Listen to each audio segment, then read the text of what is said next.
mari. Dia untuk itu hola di halalah kau itu apa tahu cara loto. Kalau kau api be. Ini. Filiton wa api. Malo. Apa tak lagi lagi.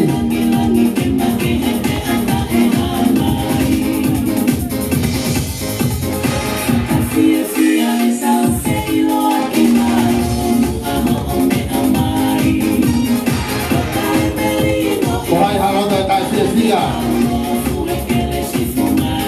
ah wata mai bonio wata tahan mai taworo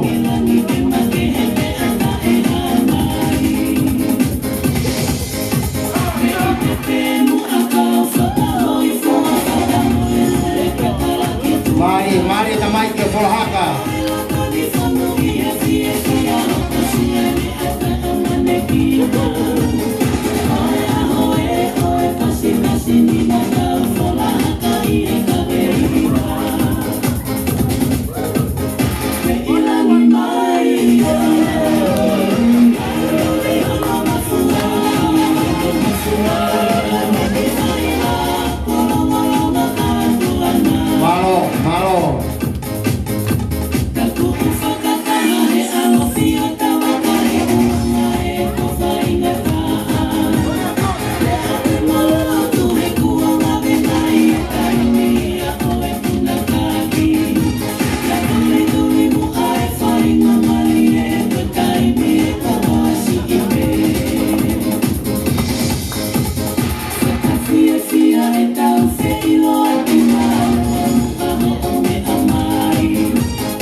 Make it